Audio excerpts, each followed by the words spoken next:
Bonjour à tous. Hello. This press conference with David Johnston, Independent Special Rapporteur on Foreign Interference, is being held in the Sir John A. Macdonald Building in Ottawa on Tuesday, May 23rd. I'm the moderator, Greg Quinn with Market News International. Let's remember now that we're fully back in person, we stick with one question, one follow-up. Une question, une supplémentaire, s'il vous plaît. We should have until about 1 p.m. for this press conference, including some opening and closing remarks. If we have time after questions in the room, we may take questions over Zoom.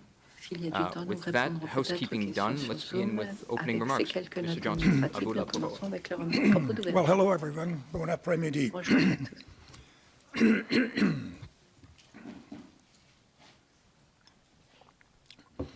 I wish to begin by acknowledging that the land on which we gather is the traditional unceded territory of the Algonquin Anishinaabe people.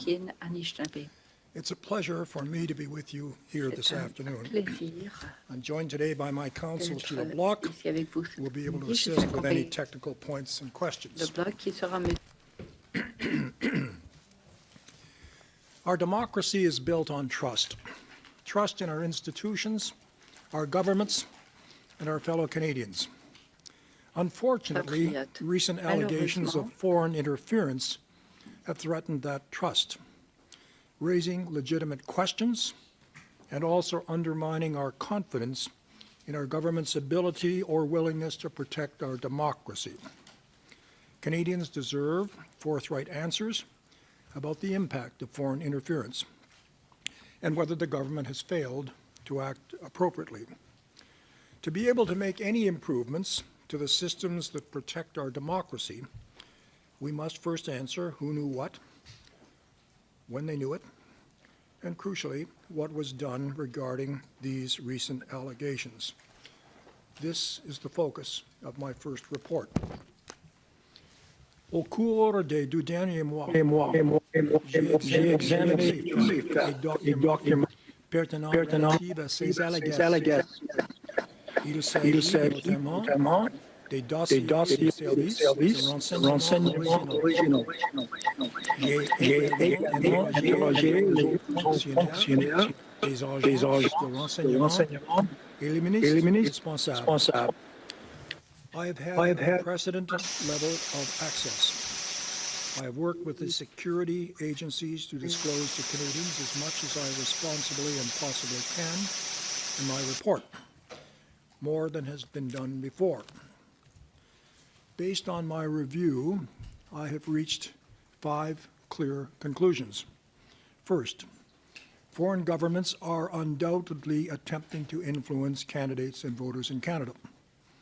Foreign interference is a real and growing threat, and more remains to be done promptly to strengthen our capacity to detect, deter, and counter foreign interference in elections. Second, when viewed in full context with all of the relevant intelligence, several leaked materials that raised legitimate questions turn out to have been misconstrued in some media reporting, presumably because of the lack of this context. Third, I have identified serious shortcomings in the way intelligence is communicated and processed from security agencies through to government.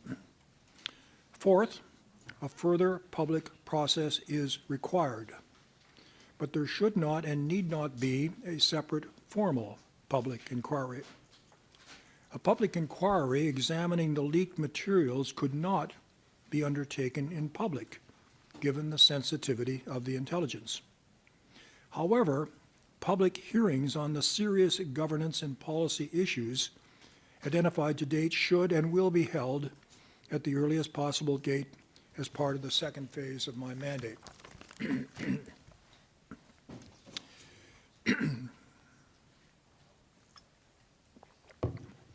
Finally, I recognize this report's conclusions would be met with skepticism by some, especially by those who in good faith have worked to raise legitimate questions around these issues. The challenge is this: what has allowed me to determine whether there has in fact been interference cannot be disclosed publicly. A public review of classified intelligence simply cannot be done. Therefore, fifth, I recommend the Prime Minister invite the two oversight committees on national security, NSICOP and INSIRA, to review my conclusions and provide them with all supporting materials, including an annex which contains the classified information. If they disagree with my conclusions, they should say that. Le défi est le suivant. Ce qui m'a permis de déterminer s'il y a effectivement eu interférence ne peut être divulgué en public. L'examen public de renseignements classifiés est tout simplement impossible. Pour cette raison, et cinquièmement, je demande au Premier ministre d'inviter les deux comités de surveillance de la sécurité nationale, d'examiner mes conclusions et tous les documents à l'appui, y compris l'annexe classifiée. S'ils ne sont pas d'accord avec mes conclusions, ils devraient faire une déclaration publique à cet effet. In addition to the parliamentarians who are already members of NSICOP, I encourage the Prime Minister to invite the leaders of the three major opposition parties to join that process personally so they can assess for themselves the intelligence and my conclusions. This is a necessary step in transparency and accountability to provide Canadians confidence in my conclusions. My review has shown that common techniques of foreign interference include cyber attacks, online influence campaigns, disinformation, and the exploitation of human relationships. Fortunately, measures put in place by our governments have been largely successful. The elections of 2019 and 2021 were well protected by sophisticated mechanisms, and there is no basis to lack confidence in those results.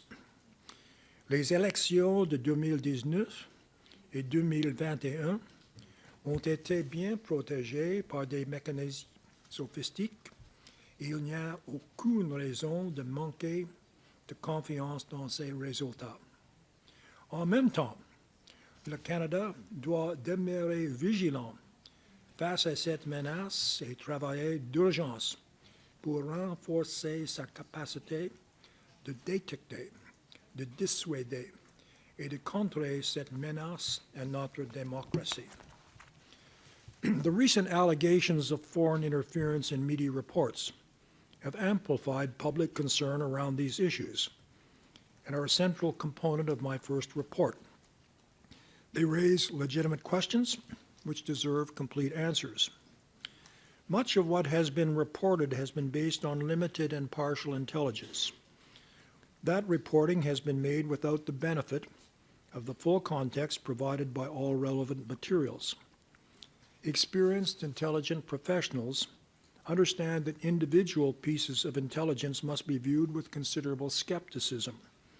It is extremely rare to draw conclusions, much less take action, from a single intelligence report. Each piece of intelligence is a brushstroke to paint a broader picture.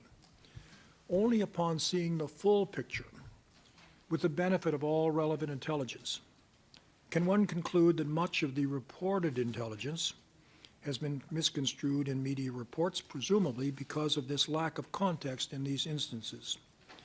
In some cases, the materials I reviewed tell a very different story than what has been reported to date. Foreign interference is not usually embodied in discrete, one-off pieces of intelligence. It cannot be dealt with on a one-off look-what-I-found basis. The limited leaked intelligence and subsequent reporting have led to misapprehensions relating to incidents that are alleged to have occurred in the 2019 and 2021 elections. Moreover, I have found no examples of ministers, the Prime Minister, or their offices knowingly or negligently failing to act on intelligence, advice, or recommendations on the issues I have investigated related to the 2019 and 2021 elections. However, I did find that there are significant and unacceptable gaps in the machinery of government. Les renseignements sont décentralisés et dans de nombreux cas mal communiqués. Ils ne sont pas correctement filtrés vers les principaux décideurs et les mécanismes de responsabilité en place ne sont pas suffisants. Il ne s'agit pas seulement de problèmes au niveau politique. Le flux d'informations entre les agences de sécurité et les ministères qu'elles seules n'est pas non plus bien suivi. Il s'agit là d'obstacles sérieux à la gestion efficace des informations et des examens. Another central piece of my mandate and a requirement of this first report was to determine if a separate public inquiry or public process is required to investigate foreign interference in our democracy. There have been widespread calls for a public inquiry from media, opposition parties, and Parliament through a motion passed in the House of Commons. When I began this process, I thought I would come to the same conclusion, that I would recommend a public inquiry. Well, it would have been an easy choice. It would not be the correct one. Une enquête publique distincte n'offrira tout simplement pas le niveau de transparence et d'urgence attendu par les Canadiens et les Canadiennes. Les renseignements que j'ai examinés sont et doivent rester secrets. Par conséquent, toute enquête publique crédible ne sera pas de tout public. A separate public inquiry will simply not deliver the level of transparency and urgency Canadians expect. The intelligence I have reviewed is and must remain secret. As a result, the reality is any credible public inquiry would not be public at all. In contrast, by conducting a thorough review of my conclusions and recommendations, our intelligence oversight committees, NSICOP and NSERA, have the opportunity and the duty to help restore Canadians' trust in our democratic institutions. That said, a public process is warranted to address the parts of my mandate that are not classified. Canadians rightly have questions and deserve to be engaged fully in my work. In the next stage of my mandate, I will conduct public hearings to hear from Canadians about the numerous policy questions my work has raised. Cela comprendra des audiences publiques pour apprendre des membres de la communauté de la diaspora et des experts en sécurité nationale et en relations internationales. Au cours de ce processus, les Canadiens auront également l'occasion d'entendre directement des hauts représentants de la sécurité nationale en public. In the second phase of my work, I intend to tackle a number of critical issues. This includes concerns of diaspora communities and individuals about foreign interference. I will investigate the challenge of using classified intelligence in law enforcement and how it might be addressed. I will review the role and structure of NSICOP and whether it can be strengthened. I will suggest amendments to the CSIS Act that might assist in fighting foreign interference. I will investigate various issues with the machinery of government, including processes for funneling intelligence to top officials, more effective tracking protocols, and clearer lines of responsibility. I will also review the merits of a government-led process for declassification of information to enhance transparency and look at the case for a National Security Committee of Cabinet.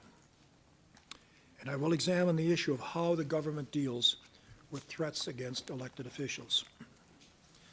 Canadians need to understand the threat this issue presents and the mechanisms needed to address it. Je voudrais conclure en remerciant mon équipe qui a travaillé sans relâche au cours de ces 2 derniers mois pour examiner des montagnes de preuves et de renseignements, tout en menant un large éventail d'entretiens. We will continue this work to complete my mandate by October of this year, with a particular focus on providing recommendations to address the serious gaps identified in this report and improve Canada's capacity to detect, deter, and combat foreign interference. So thank you all for your time and attention this afternoon, and I would be happy to take your questions. Thank you, merci. We'll start with Campbell Clark, Globe and Mail, and ensuite Anne-Caroline Desplanques, Journal de Montréal. Good afternoon, Mr. Johnston. You've recommended a process going forward, a review of your findings by 2 bodies and hearings that you would hold on the process, the things you found about miscommunication of intelligence, mishandling of intelligence.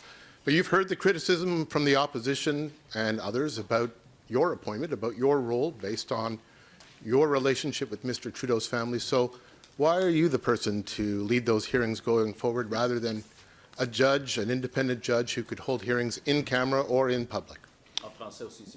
Well, let me respond by stating basic facts. First of all, my friendship with the current Prime Minister.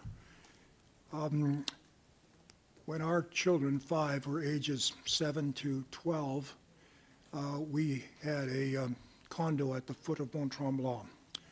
I knew Mr. Trudeau's father. He had a country home about 50 kilometers away in Val-Morin. On, I think, 5 occasions over several years, he and his 3 sons came and parked their car at our parking lot outside our condo, and we skied. On one of those 5 occasions or so, he had to leave early to get back to Montreal, and on that occasion, I drove the 3 sons over to their mother's home, country home, which was about 10 kilometers present. Those are the so-called neighborhoods. My friendship with the current Prime Minister was based only on a few skiing expeditions with my children. He was a student at McGill where I was principal, and amongst about 20,000 students, I would see him from time to time. In that period of time, until he became a Liberal member of Parliament, and I was Governor General, I had no meetings with Mr. Trudeau, Mr. Justin Trudeau. I had no letters that I can recall, no telephone calls. The only occasion I recall meeting him in that period of 40 years was at the funeral of his father, which my wife and I attended. So there was no interaction with respect to the current Prime Minister of a friendly kind, other than the respect I have for a graduate of McGill University. And my only real contact occurred when he became an elected member of Parliament and I held the office of Governor General. Those are the facts of the so-called friendship and the scheme. With respect to my connection to the Trudeau Foundation, I've been a general manager of universities for 27 years, very interested in any scholarship program. The Trudeau Foundation one was very important because it provided scholarships for graduate students in the humanities and social sciences, a rather neglected area. My contact with the Trudeau Foundation was this. In about a year after I finished being Governor General, late in 2018, I was invited to become a member of the association of the foundation, which is like shareholders in a company, who meet once a year with the responsibilities to receive an annual report, to approve the financial statements, to appoint auditors, and to elect the board of directors. My contact was simply that. I think I attended 4 of the annual general meetings, perhaps 5 by Zoom. The one which took place in Ottawa, I think I was there for about an hour and a half, and had other appointments. I did make donations, as I think the other members of that association, not the board of directors, not involved in decision-making, The alleged, the gift that is under controversy was 2014, 2015. I joined in 2018. I think over the course of 4 or 5 years, donations were of the order of $300 or $400 a year, which would be less than 1% of the donations my wife and I make regularly to a number of scholarship funds that we support across the country. The third fact is this. I've been fortunate in my public life to have served as chair of or member of advisory committee or task forces on probably 2 to 3 dozen different occasions over those years, with appointments by prime ministers, several, premiers, several, ministers, and on none of those previous occasions has my impartiality or integrity ever been questioned. This is the first time it has happened. And let me simply say that's very troubling for me, because this kind of baseless set of accusations diminishes trust in our public institutions and deters people who are publicly minded, who are quite prepared to take on public service responsibility, task forces, and so on. There's a chill on that, and that's very troubling. Sorry, you addressed the question of whether you are, the criticisms about whether you're in conflict, but not the question about whether a judge could do a better job here, sworn in, hearing testimony in private or in public, sorry. And also, you have recommended review by 2 bodies, NCICOP and NSERA, that opposition critics have already rejected as sort of under the control of government because their reports and their access to information is vetted by the government. Well, with respect to who might lead a public inquiry, that person or persons would have the same fundamental program that we and our team have had, that one cannot deal with these allegations with respect to negligence or managing things to provide partisan advantage without a full consideration of all of the information, including classified information, and that can't be made public. So I don't know whether another person would have any greater ability. With respect to experience, I'm a lawyer, a professor of law for some 45, 55 years, and I guess I've had some responsibility for making judgments of different kinds, and one will have to stand on that. Just give me the second part of your question again. Yeah, and it's important spending some time on those bodies. NCICOP was created in 2017 as a response to this growing foreign influence effect. And it's made up of 4 parliamentarians from the governing party, 2 from the opposition party, the Conservatives, 1 from the New Democratic Party, and 1 from the Bloc Québécois, and 1 independent senator. And they have been at work with their staff since 2017, and their job is to review, among other things, foreign influence in our elections and our other democratic processes and protect them. They report to the Prime Minister, their report goes to Parliament, and that is the body that has the important oversight function with respect to how we manage this danger of foreign influence. That body has been charged with the Prime Minister to review the same terms of reference mandate that I have. And I have invited that body to take my report along with the confidential annex and to review it with great care.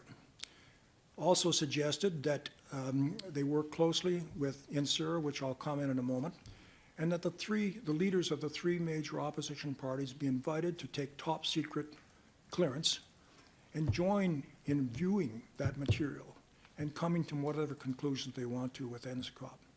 That's Parliament functioning as it should be, with an oversight role. That's where it belongs, not with a retired judge and not with a professor of law of some years. That's where Parliament has to function.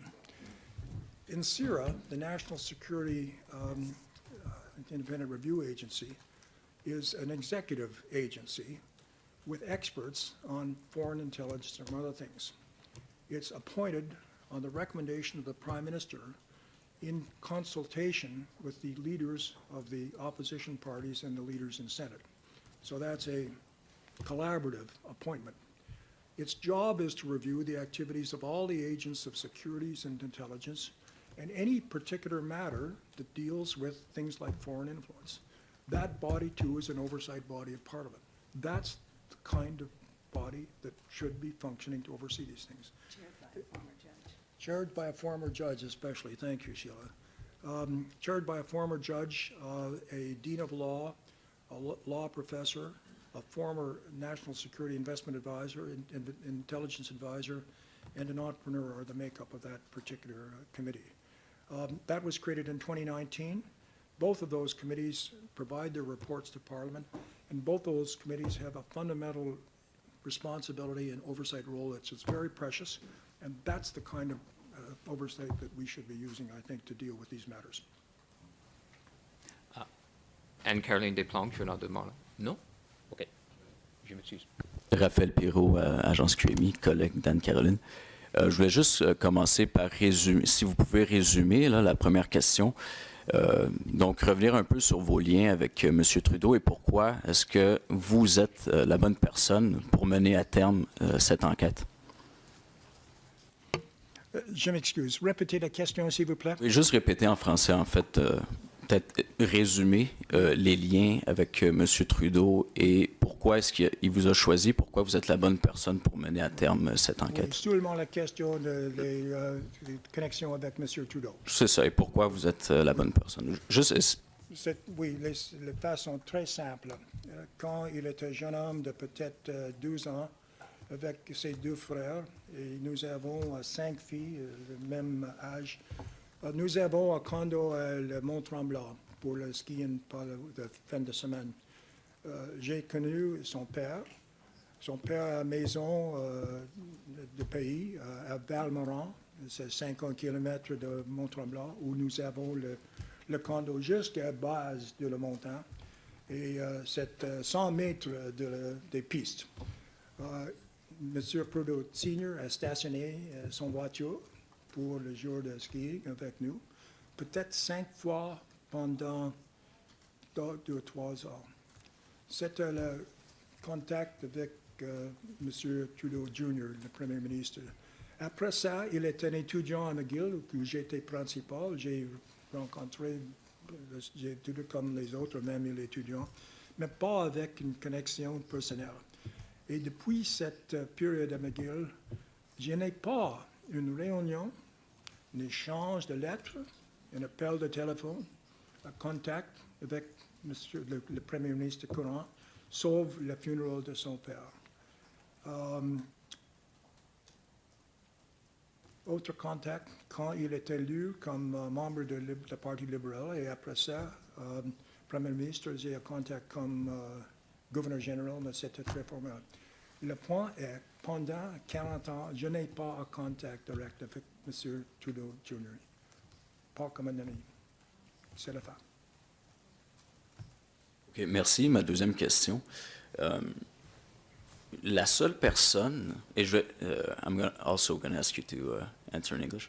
La seule personne dans tout le rapport pour l'instant à qui vous attribuez un peu de malice, c'est le fuiteur. Donc, il y a quelqu'un au service de renseignement qui fait des fuites, et donc cette personne devrait, avec toute l'énergie nécessaire, être identifiée, possiblement poursuivie. Pourtant, c'est probablement à cause de ces fuites qu'on est ici en ce moment en train de faire une enquête sur l'ingérence étrangère qui, selon vous, est nécessaire. Donc, il faudrait effectivement qu'on enquête là-dessus. C'est un sujet sérieux. Donc, sans cette personne, on ne serait peut-être pas ici. Est-ce que vous trouvez que le fuiteur en question, d'une certaine façon, contribue au succès, ou je dirais à la défense des intérêts nationaux du Canada? And could you please also answer in English? Thank you.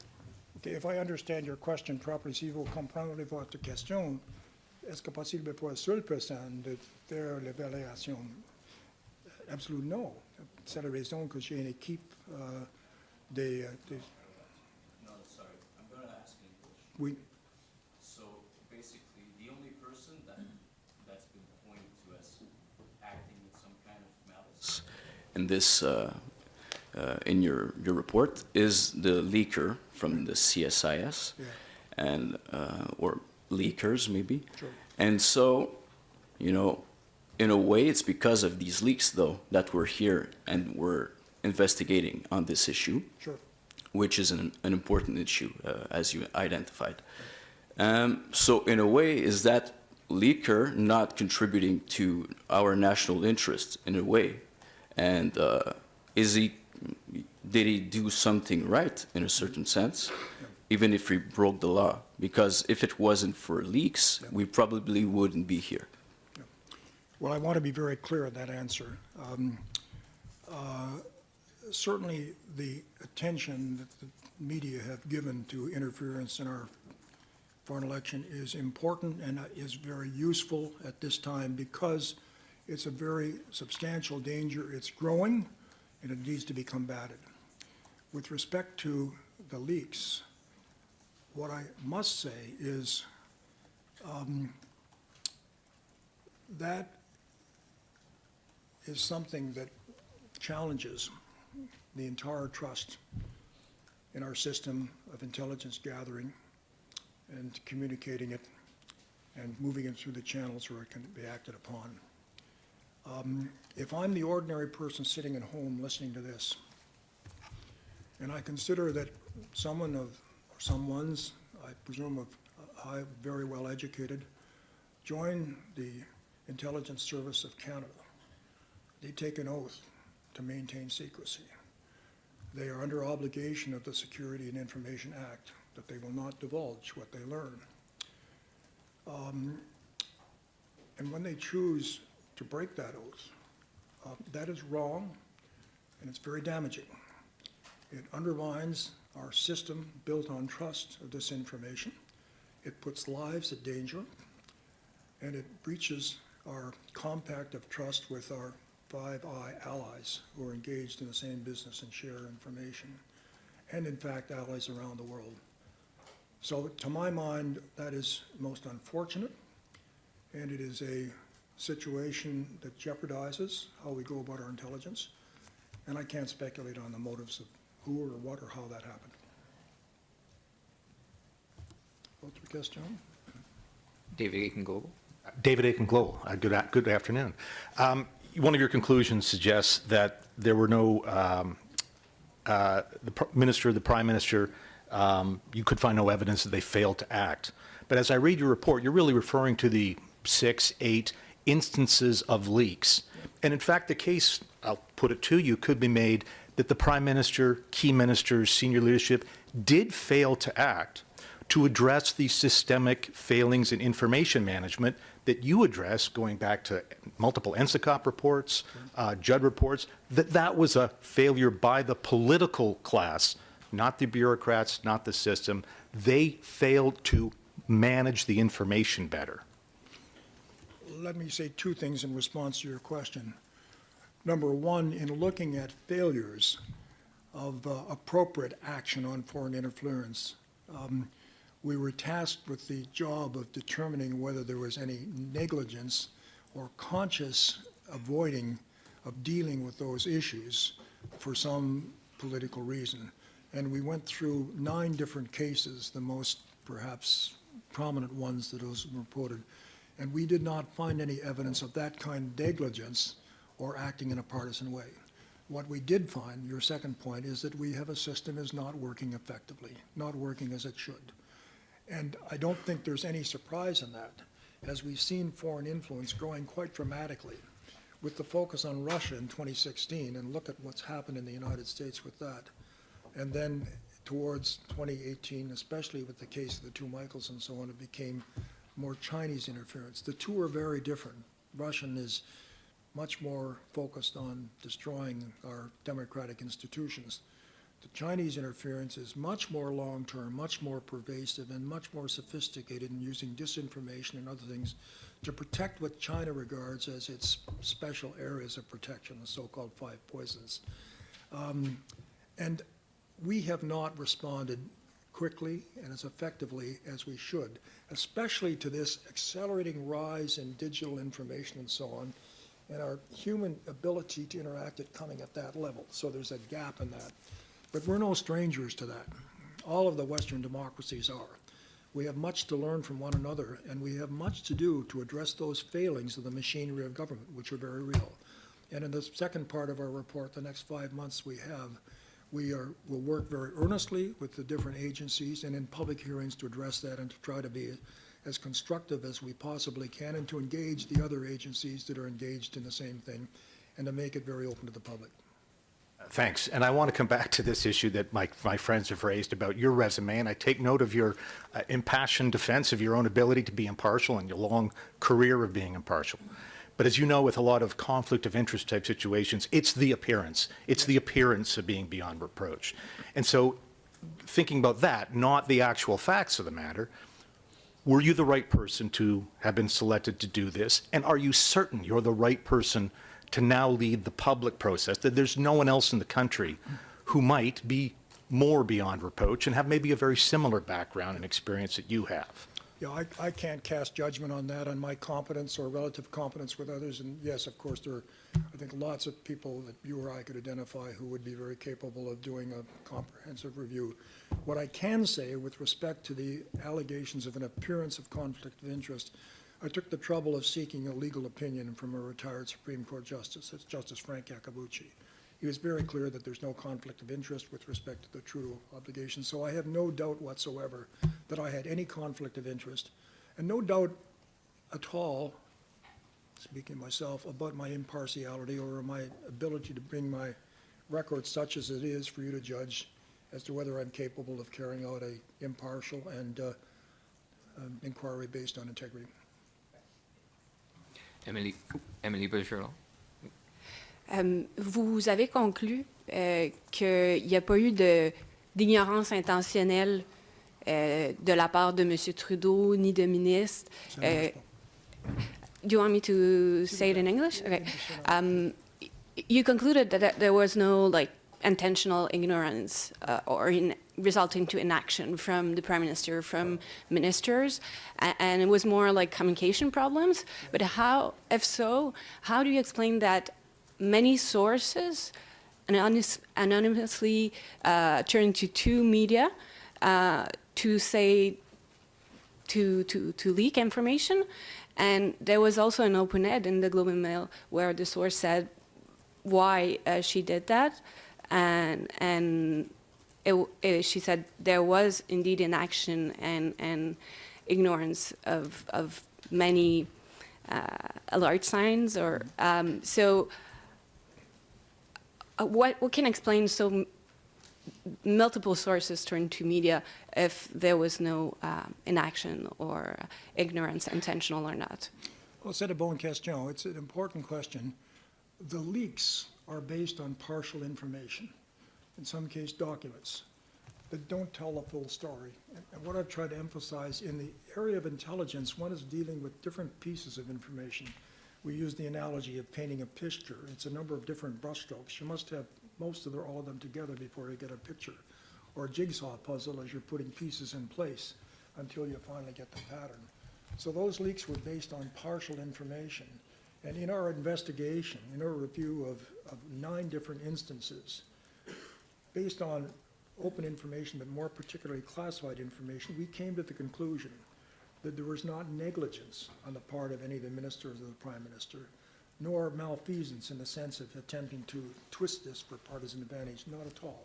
What there was is a system that is not functioning effectively in how we manage that intelligence, how it crystallizes into something that begins to be, this is difficult, and then into some recommendation for action.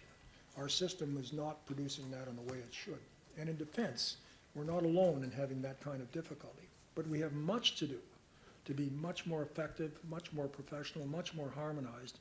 And that's where we hope to spend a good deal of time, including public hearings, in the second part of our mandate. Sorry. So this is not my follow-up, but just to clarify,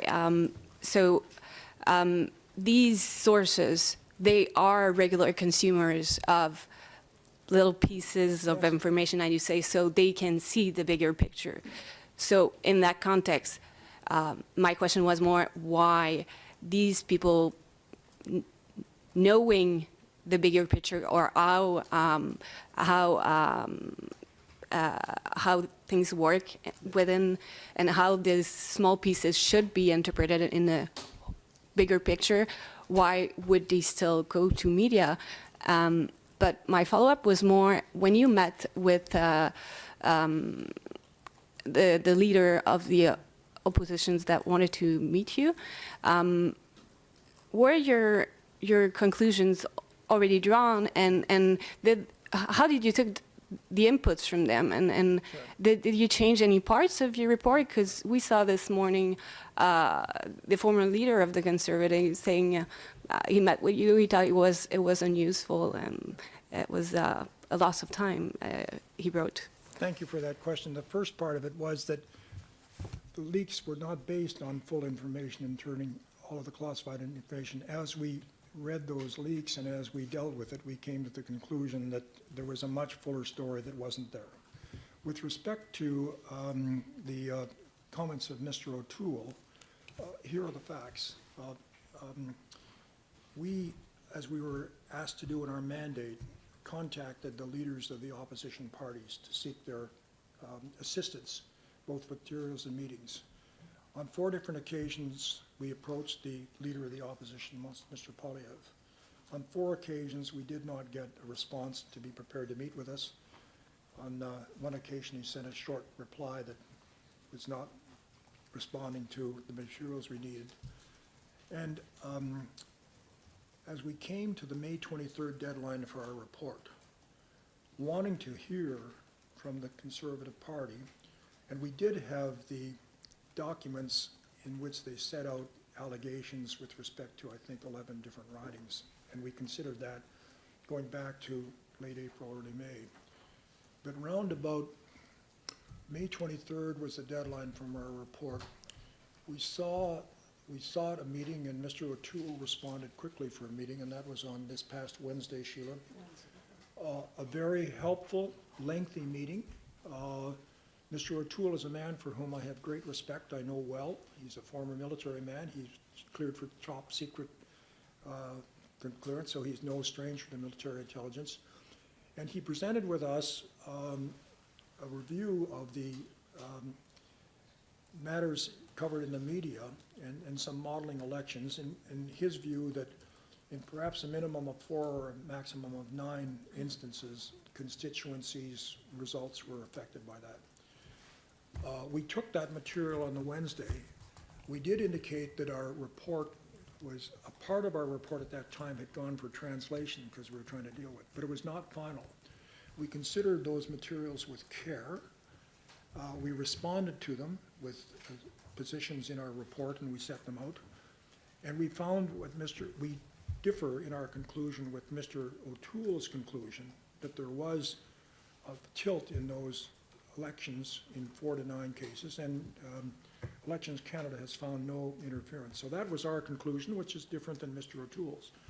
What he did also present was his very earnest and well thought out concern for the machinery of government and handling securities intelligence. Provided us with a great deal of advice, and we are looking forward to hearing from Mr. O'Toole in our follow-up hearings, because he has a very important contribution to make from his position on how we do a better job of machinery of government. So that's the story of Mr. O'Toole. Could you just repeat shortly in French Oui. your response to Mr. O'Toole? Brièvement, ça sera un défi pour moi. Nous avons, quand nous avons commencé notre enquête, de contacter les chefs des 3 partis d'opposition, Monsieur Singh et Monsieur Bouvet. A répondu, nous avons rencontré avec l'information. Nous avons contacté M. Polyev 4 fois, commence la dernière semaine d'avril, jusqu'à 3 ou 4 jours avant la fin de notre deadline pour le rapport. Il n'a pas répondu et le dernier jour, il a envoyé une collection de matériel que nous avons lu déjà parce que nous sommes reçus ça dans notre collection des rapports de médias. À ce moment, nous avons contacté M. O'Toole pour réunion. Nous avons vu M. O'Toole le vendredi. Il m'a donné beaucoup de conseils très sages et des documents qui suggèrent qu'il y a les changements profonds entre 4 ou 11 constituencies shares. Et nous avons revu ce matériel et nous avons conclu qu'il n'y a pas de preuve pour cette assertion. Mais notre portion est en traduction à ce moment, mais ce n'est pas final. Et nous avons reflété les arguments, les positions de M. O'Toole dans le rapport final. Finalement, M. O'Toole est un homme pour j'ai beaucoup de respect. Il est un vétéran with the top security clearance quand il était dans la force armée. Et il a beaucoup de contribué dans la 12e portion de notre mandat de augmenter et perfectionner notre processus de machinerie de gouvernement pour le futur. Merci. Question here on my right from CTV and then back over here. Hi, Rachel Aiello at CTV News. So you've made clear that there are limitations in what a public process would accomplish. So can you explain how a public hearing is going to get Canadians closer to any answers and accountability in ways that an inquiry wouldn't? Or are you kind of moving away from the look under the hood and basically telling Canadians now, take my word for what I found there? What we're saying is that a public inquiry into the questions of who knew what they did at what time and what they did with it cannot be discussed in public, because to understand that fully, you must deal with classified information. So the very process is not possible to get at things that you really want to get at, that people want to get at.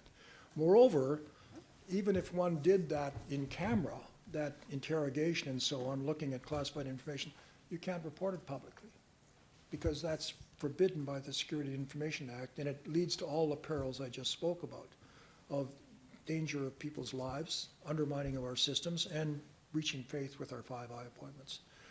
What we can do in public, and we can do it, or another inquiry could do, is to take information that is in the public realm, to examine our machinery of government for handling foreign intelligence, and come to some conclusions on how we can do better. And it's very clear to me that we can do better. One only has to look at other jurisdictions around the world dealing with this very alarming and spreading system of foreign influence to know that there are ways we can improve. And we will undertake that over the course of the next 5 months. NSICOP and NSIRA will do so. And I'm very anxious that Parliament performs its proper accountability and oversight function to say, we have a really serious problem here that's growing, and it deserves the careful, thoughtful attention of Parliament is the most important body. And there seems to be suggestions that, there are elements of interference happening, intelligence around that, but not evidence. I'm wondering what your thoughts are based on what you've looked at so far, whether governments can do more to act. Obviously, Canadians are wanting some sort of accountability or consequences for foreign actors. So what would you suggest the government do to show that they are being proactive to address allegations of interference when they arise? You're very correct in your question. Much more can be done. We set out in a section of our report what has been done from about 2015 on, with 7 or 8 different institutes trying to improve, trying to perfect, trying to make things better.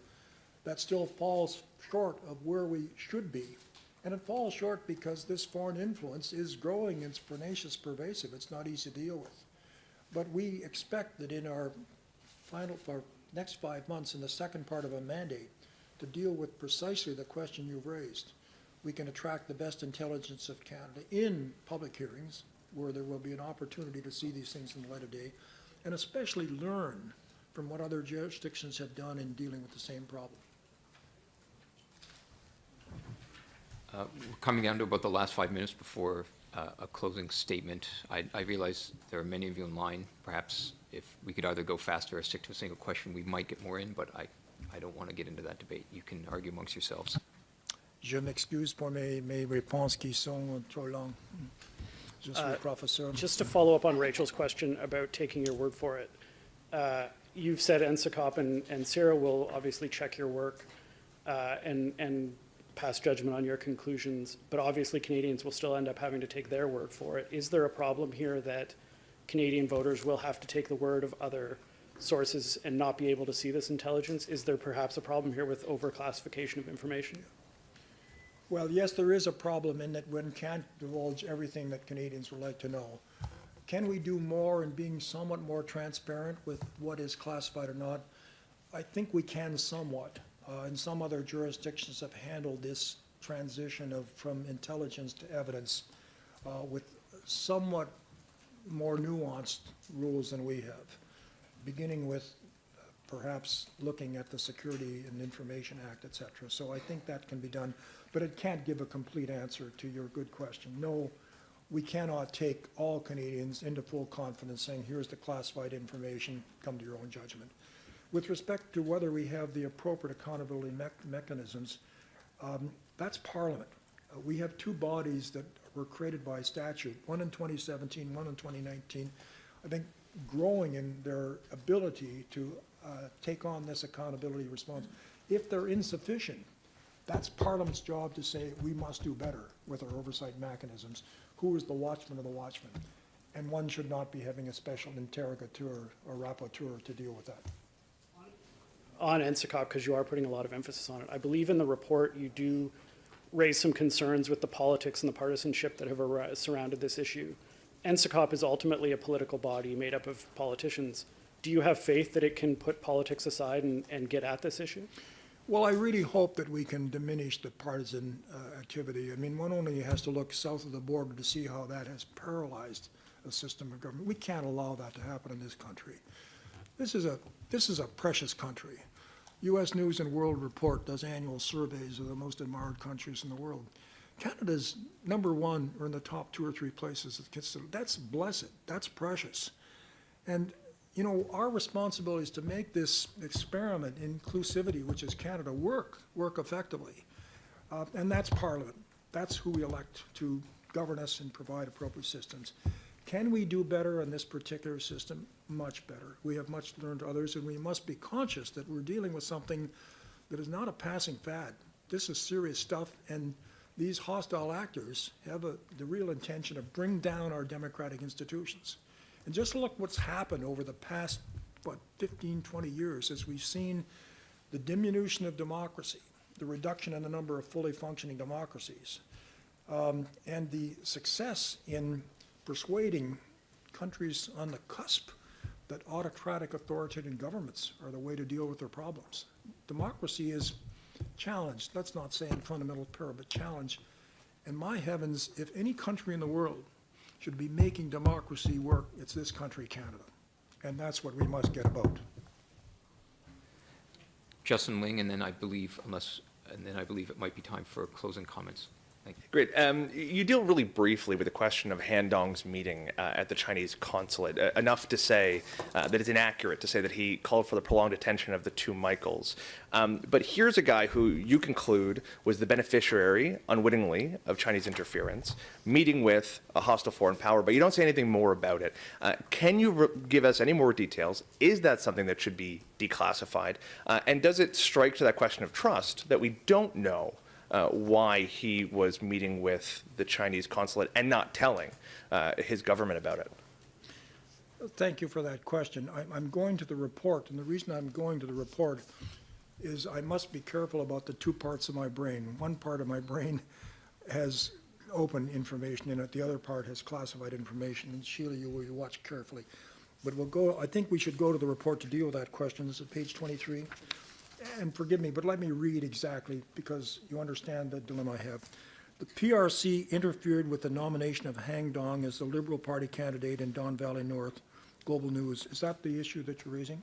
Well, yeah. I mean, we know that he met with the consulate based on the intelligence you reviewed, but we don't know why. Here's what we say.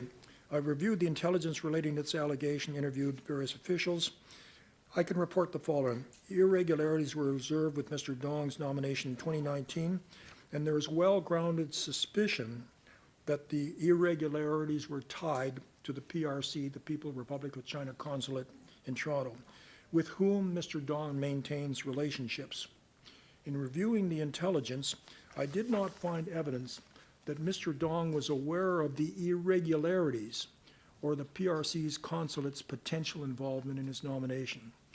The Prime Minister was briefed about these irregularities, although no specific recommendation was provided. He concluded there was no basis to displace Mr. Dong as the candidate for Don Valley North. This was not an unreasonable conclusion based on the intelligence available to the Prime Minister at the time. So that is our open report. We've had some more detail in our confidential report about that particular issue. Okay, so let me ask you this.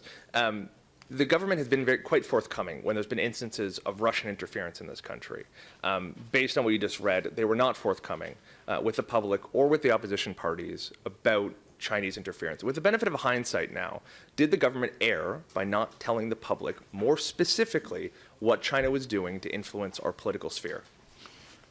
I don't think there was any conscious desire to suppress and to diminish this. I think it was clear that we have not acted as quickly and as thoroughly as we have as a threat that has been growing. And the Chinese one is the one that came into prominence only in the last 3 or 4 years. As Mr. Joyce of the National Security Intelligence Agency in the U.S. says, that Russian interference in the U.S. came in like a hurricane 5, 6 years ago. Chinese interference came in like climate change. It's longer, persistent, very widespread, and very damaging. I think it's clear that we have not come to grips with the degree of Chinese foreign influence that does exist, and we have much work to do a better job of that. And yes, the responsibility lies with the government of the day to look at how we're dealing with this threat and whether we're meeting it effectively. And I think, as we say, in terms of the machinery of government, we have a lot to improve. We might have started a little late. I know there's supposed to be 5 minutes for closing comments. We do have, I believe, Radio Canada and Canadian Press. It would be very nice if you could take one question from each of them, but Go ahead. we have a deal in your time, but I would appreciate it. Thank you.